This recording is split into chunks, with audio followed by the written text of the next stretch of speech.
يا مساء الفل والياسمين على احلى متابعين في الدنيا، عاملين ايه؟ يا رب دايما تكونوا بخير. وحشتوني جدا من الفيديو اللي فات. وشكرا جدا على تفاعلكم معايا.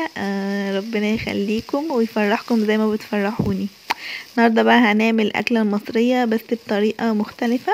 هنعمل الفته باللحمه، بس انا هعملها بالبفتيك. ما عنديش لحمه اوقف يعني الوصفه عشان اللحمه، قلت اما اعملها بفتيك. لحمه دي ولا مش لحمه؟ نسمي الله ونشوف وصفتنا. هنعمل الرز الابيض بالسمنه البلدي الجميل. حطيت في الحله سمنه ونزلت عليه بالرز بعد ما غسلته وصفيته كويس جدا، وحطيت عليه قالب من الماجي، وهحط قرنفل او حبهان بيديله تست حلو قوي. انا بحب احط الماجي مع الرز عشان ادوبها كويس واتاكد ان هي كلها دابت كده مع السمنه والرز واتوزعت كويس قبل ما احط عليه الميه. وبعد ما اتاكدت ان الماجي دابت كويس نزلت عليه بكميه الميه. انا حطيت عليه عودين كده من القرنفل بيديله بجد تست حلو قوي. وهبتدي احط عليه كميه ميه مناسبه.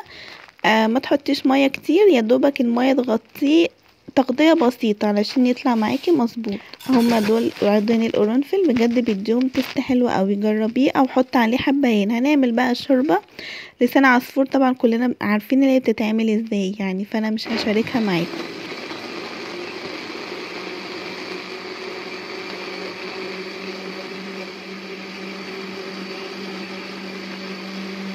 وبعد ما عصرت الطماطم هنعمل الصلصة. حطيت في الحلة شوية زيت حلوين ونزلت عليهم ب4 فصوص توم مفرومين، وهبتدي ان انا اشوحهم. اول ما تحسي ان الريحة بتاعت التوم طلعت تنزلي عليه بمعلقتين كبار من الخل، وتقلبي بقى كل ده كويس، وتنزلي عليه بعصير الطماطم ومعلقتين صلصه كبار. وعايزه بس افكرك ان انتي لو وصلتي معايا للمرحله دي ما تنسينيش بلايك واشتراك في القناه وتفعلي زر الجرس، وتكتبي لي كومنت حلو منك يفرحني، ودعوه حلوه من قلبك برضو تفرحني. وعلى ما الصلصه تستبك شويه هنعمل العيش. جبت العيش البلدي وهبتدي ان انا اقصقصه كده بالمقص.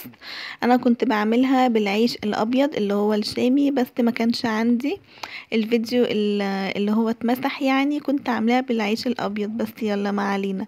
عملتها بقى بالعيش البلدي وكانت لحد ما كويسه، لان انا بحب العيش الابيض عن البلدي. انا عايزه بقى اقول لكم اللي انا اشتريت نوت وكتبت فيها، ابتديت اللي انا اكتب فيها الخطوات اللي انا او الوجبات اللي انا عايزه هعملها في اليوم بتاعي. اول ما بصحى بكتب بقى اللي انا عايزه، الخطط اللي انا عايزه اعملها في اليوم بتاعي، وفعلا بتفرق معايا جدا. وهشوف على نهايه الاسبوع حققت ايه من اهدافي، وهحاول ان انا استفاد من اليوم بتاعي. انتوا كمان حاولوا تعملوا كده علشان تطلعوا باليوم استفدتوا بيه حتى لو بمعلومه بسيطه. شوح بقى البفتيك، حطيت في الطاسه شويه سمنه او زبده على حسب رغبتك، ونزلت عليه بالبفتيك من غير ما احط عليه ولا اي بهارات ولا ملح ولا اي حاجه. هخليه بقى يتشوح. على ما يتشوح هروح احمر العيش. انا عايزه اقول لكم ان الاكله دي بجد انا كان نفسي فيها قوي. انا عملتها من فتره طويله، بس الفيديوهات اتمسحت، الموبايل كله اتمسح، وقعدت اعيط معاكم. وحاولت ان انا بقى اعيدها من جديد. انا معرفتش ارجع كل حاجه اتمسحت من الموبايل، معرفتش ارجعها خالص. فالحمد لله على كل حال. اكيد يعني كل اللي حصل دوت خير والحمد لله. خلاص انا حمرت العيش واللحمه اتشوحت. هنزل عليها بقى بباقي البصلايه كانت عندي، ونزلت عليهم بفصين توم مفرومين وهشوحهم معاها. بجد اللحمه دي كانت طعمها حلو قوي. ونزلت عليها بقى ملح وفلفل وبهارات، ونزلت عليها بشويه ميه صغيرين عشان تكمل السوا بتاعتها. وادي اهي الطماطم اتسبكت معايا. ابتدي بقى ان انا ابهرها بملح وفلفل وكمون وذره سكر، بس كده مش هحط لها اي بهارات تانية. وهبتدي بقى ان انا اديها تقلبتين وبس كده. بس كده تكون جهزت معانا. هبتدي بقى ان انا اغرفها في الاطباق. انا بحب كده اعمل كل واحد طبق كده ايه لوحده. جبت الطبق وهبتدي ان انا اكسر فيه العيش علشان ما يبقاش كبير في المعلقه، و نعرف ناكله يعني.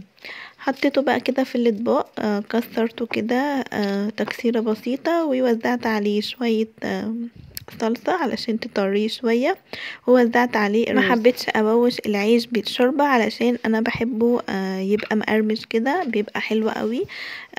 ما بحبش اخليه يبقى طري.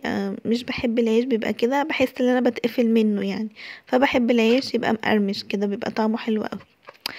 وبكده تكون وصفتنا خلصت. يا رب تعجبكم، ما تنسونيش بقى بلايك واشتراك في القناة وتفعلوا زر الجرس وتكتبولي كومنت منكم حلو يفرحني، واكتبولي الاكلات اللي انتم مميزين فيها وعايزيني ان انا اجربها في الوصفة الجاية اول ما اعمل الوصفة اللي انتوا هتقولولي عليها باذن الله.